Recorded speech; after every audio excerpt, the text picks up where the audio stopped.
Hello? Sir, pakihinaan yung radyo, napakalakas. Hello? Hinaan mo po yung radyo, napakalakas. Hello, Papa Jack? Pakihinaan po yung radyo, napakalakas.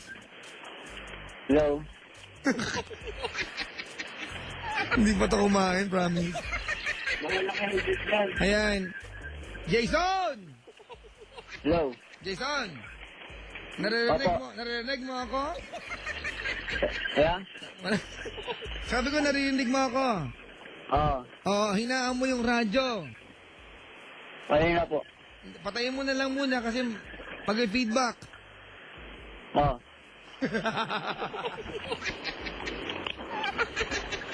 Hello? Hello, musta ka? Ayos, okay lang po. Wow, lasing ka ba? Oo. Lasing ka ba? Hindi na rin. Hello? Jason! Oo. Hinaan mo yung radyo. Mahina na po, mahina na. Oo, sabi ko, lasing ka ba? Oo.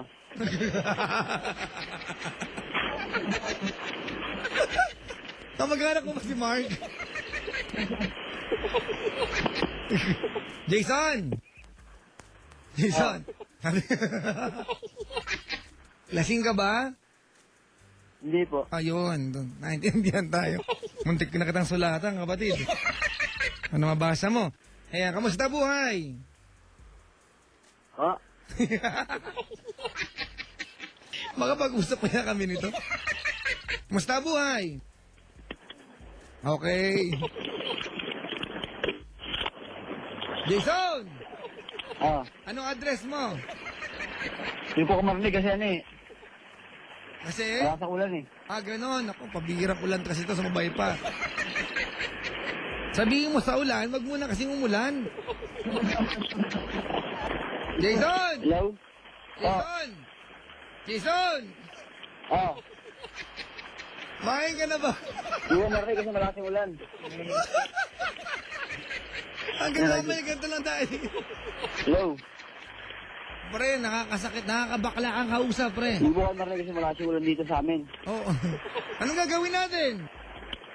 Mawag-tawag ka ba? Hindi pala ako maririnig. Jason! Radyo, hindi marinig. Papa Jack? Oh, Radyo, ano, marinig.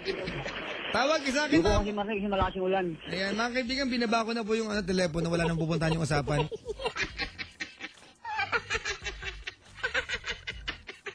Ayan na mga kaibigan. At kumukuha na po si Pendaflex ng color ngayon. Ayan.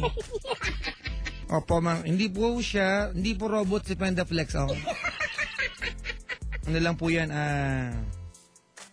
trip lang niya. Pangalan niya Pendaflex. O yung mga Equicom, nandito po sila. Pag, kung absent po sila bukas, puyat po sila ngayon. Kung po dito sa mga to. Mga kaibigan, tawagin niyo ako dali ha. May kausap na ba kumukuha ng caller? Bago ako tumuloy, batiin ko lang muna Sir Rafi ha. Kasi sasama pa, pwede namang pabayaan na lang Sir Rafi.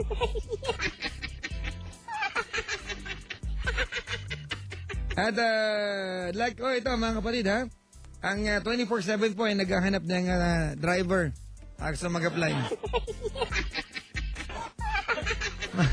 Ang 24/7 taxi, mga kaibigan, is now hiring new drivers. Ang mga interesadong aplikante ay pwedeng tumawag sa numero 641-8206 for details, mga kaibigan.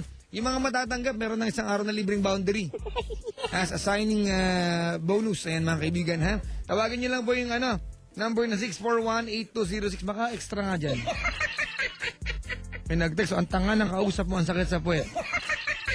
Hindi, malakas nga yung ulan. Hindi ka marinig, di ba? Ay, binabati ko pa yung mga dalagang delayed, ha? Dami yan, ha? Yung mga sinatsyempohan nila yung nanay nila para magsabi, Ma? Iniwan na ba ako ni Jason?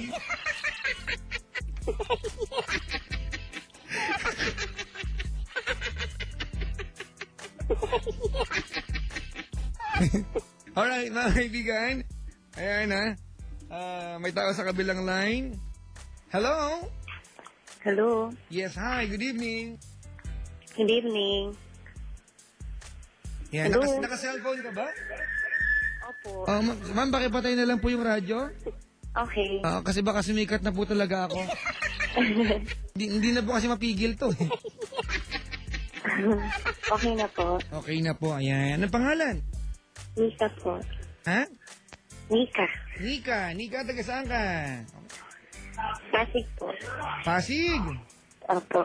Ayan, at ilang taon ka na? 24. 24, taga Pasig ka. Opo. Anong ginagawa sa buhay? Anong ginagawa sa buhay? Wala lang po. Sa bahay lang. Sa bahay lang? May asawa ka na ba? Wala po. Ba't ka napatawag? Hingi lang po sana ako ng advice. Hingi ka ng advice.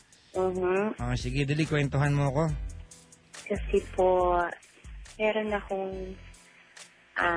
kumbaga parang may, hirap. Mahirap. Ano po yung mahirap? Hello? Narinig mo ba ako?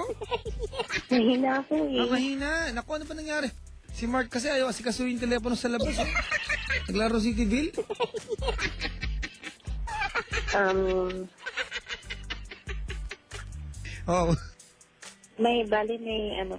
May boyfriend po ako ngayon, pero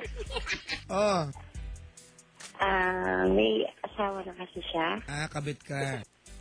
Ouch. Ayaw marinig, lalandi-landi ka, hindi mo gusto marinig yung ginagawa mo.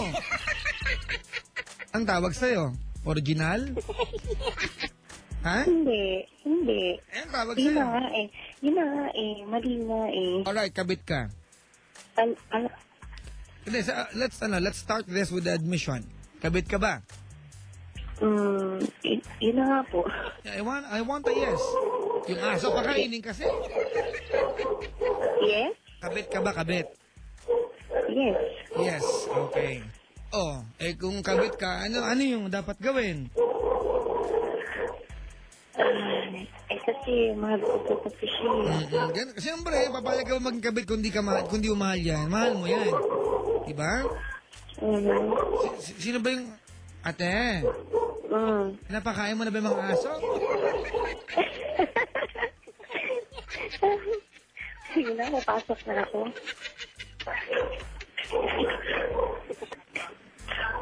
Okay na. Okay na. Sige. Gaano katagal na kayo niya lalaki niyan? 5 months. 5 months. Alright. Ano tanong mo sa akin? Hingi lang po sana ako ng advice kung paano ko mapipigilan yung nararamdaman ko po. Yung nararamdaman, di mapipigilan. Kasi alam ko nga po na mali eh. At liwanagin natin, ha? Mika! Yung nararamdaman, di yun pwedeng pigilin, okay? Opo. Pero yung mga ginagawa, pwedeng pigilin. Alright? Ang punto ko dito, sige na, hindi naman natin pwede sabihin na, teka lang, mali, di ko na siya mahal. Di pwedeng ganun, di naman ganun kadali yan eh. Di ba? Pero dahil alam mong mali nararamdaman, huwag mo nang gawa ng manifestation, mali na eh. Ikaw rin nalulugi eh. Di ba? Siyempre may nangyayari sa inyo. Meron wala? Meron po. Kita mo, di sausawan ka lang yan. Ang tawag mo sa'yo. Pagdating sa bahay nila, kikembilar sa asawa. Mga kaibigan, this is not an issue of sex, di ba? Pero sa isang kagaya mong single at dalaga, tapos mapahig na maging kabit, it becomes a big deal, di ba? So, ano pong gagawin ko stop na? Hindi mo alam kung anong gagawin mo. Kailangan ba tanong mo sa akin yan? You don't exactly know how to take care of yourself and your dignity? Kailangan tanong mo sa ibang tao? Sige na, dahil tinatanong mo sa akin, siyempre, iwalayan mo na siya. Not because gusto mong gawin, but it's the right thing to do. Hindi lahat ng tao nagmamahalan magkasama. Diba? Likewise, hindi lahat ng magkasama nagmamahalan. Naintindihan mo ba? Naiintindihan ko. Ate, but why do you have to ask me? Ako naniniwala ko. Kasi naguguluhan po ako sa nararamdaman ko. Naguguluhan ka? Masaya akong pagkasama ko siya. Siyempre, pero, andun na tayo. Like tonight, nasaan ka? Sa bahay. Nasa bahay nyo, di ba? And right now, pinag-uusapan natin how painful it is, di ba? Natiisin mo yung kumbaga yung pinagdadaanan yung dalawa. Yung posisyon mo sa buhay niya, tama mali? Tama. Oo. Asan siya ngayon? Sa kanila. Baka ngayon, habang masakit sa ito nararamdaman mo, kumikembilar siya sa asawa niya. You don't know that, di ba? Ikaw ang lugi. Di ba? At kailangan ka lang niya pagkasama ka niya. At ang pinakamasakit na part, ikaw magiging dahilan kung bakit may isang family na mawawalan ng padre de pamilya. Ano yung mga katwiran niya? Bakit kanyang ginawang kabit? Kasi hindi na ako masaya sa bahay namin. Lagi kami nag-aaway. Pagkasama kita, ikaw ang solusyon. Di ba? Ganun yan, di ba? Masaya din siya pagkasama niya. Oo, di ba? Ano yung sinasabi niya tungkol sa kanyang asawa? Wala, hindi namin pinag-uusapan. Bakit siya nagkakabit ng ano? Bakit siya nagkakaroon ng other woman kung ano? Anong paliwanag ang binigay niya sa'yo? Wala, hindi po namin siya pinag-uusapan. Basta kasama kami dalawa lang. Ibig sabihin you never asked? Binigay mo lang yung sarili mo? Kahit sa ganung aspeto, hindi ka nagtanong? Hindi po. You don't value yourself at all? Hindi ka? You? Alalobat na ako. Ako din. Alright? Okay. Lobat o ayaw mo nang kausap? Hindi. Lobat na nga. Ate, napakasimple lang ha. Alright? You don't need a Papa Jack to tell you exactly what to do sa ganitong sitwasyon. Diba? Ate, kahit grade 1, alam sagutin yung tanong mo. Diba? It's the concept of right and wrong.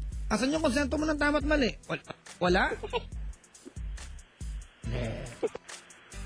Kung nakaantabay siya, I want you to say goodbye tonight. Anong pangalan yan? Di bang hindi na lang? Pangalan! Stop protecting him! Huwag na lang. Malandi. First name! Ha? First name! Huwag na lang. First name! Paul? Paul, di ka sure? Sige, Paul na lang. Paul, Kung nakaantabay si Paul, makipag-break ka ngayong gabi. Ngayon? Oo. Great things starts from small beginnings, ate. Diba? If you can do, diba, at least the intro tonight, baka pwede mo na ituloy yan bukas. At least, iwalay na kayo tomorrow, diba? And you can face a greater chapter of your life. Diba? Na may pagpapahalaga sa sarili. Hindi yung hinahayaan mong sausawan ka lang ng lalaki niya, palipas oras. Diba? Anong banding nyo? Sex? Masaya siya sa ginagawa niya sa'yo? Malamang yan ang banding nyo, diba? Ang mga dialogue niyan, oops, di ako pwedeng pumunta sa public places, private tayo. Isawa ko eh. Kontuwa ka naman. Sige, upanin mo panty ko. Diba? Ay, galandi eh. Pasensya ka na, Nika, I'm trying to hurt your emotion kasi I want you to wake up. Gusto kitang gumising. Gusto ko ma-realize mo, di ba? Yung worth, di ba, na nawawala sa'yo. Yung value mo bilang isang babae. Di ba? Yung dignidad mo, unti-unti mong pinupusta para sa kanya. For what? Para maging palipas oras niya?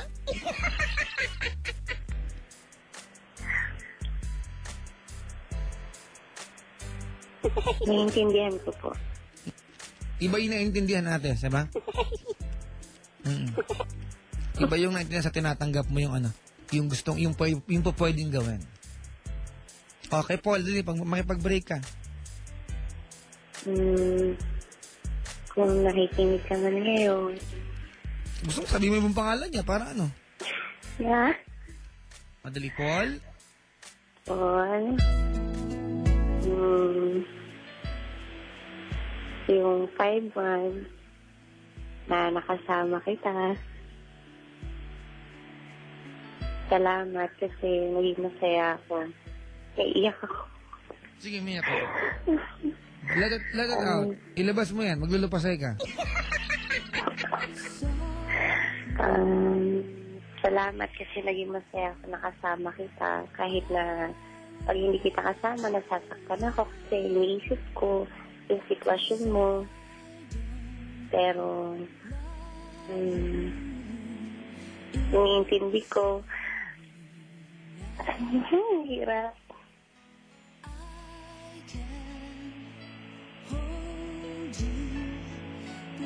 Hello. Go ahead, go ahead.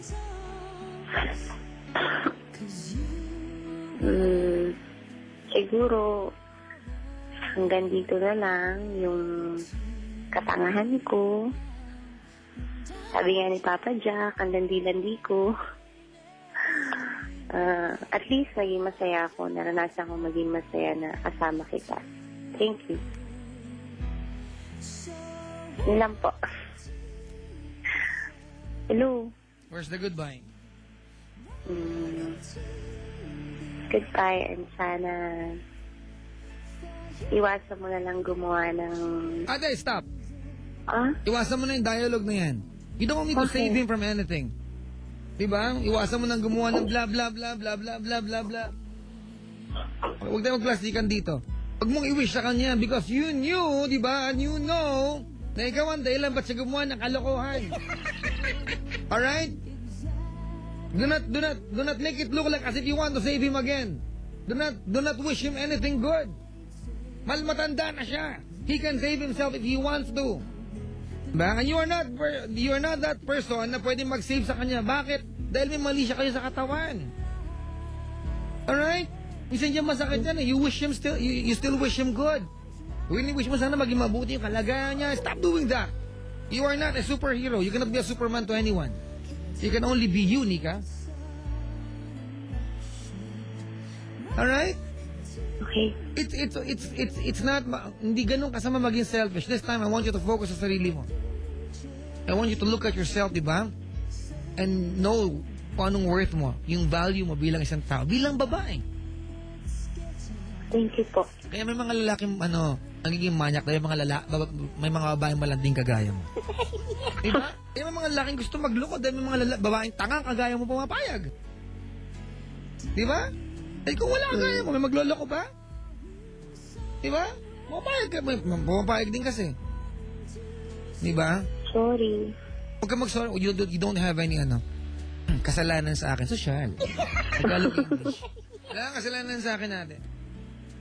I'm just trying to be a friend. Diba? Thank you po. I wish you all the best. Naputol na mga kaibigan. Lubat. Buti nasabi ko na yung gusto kong sabihin na malandi siya. Pag naputol. Ang ganda ng kanta. Nay mo na, ang ganda ng kanta.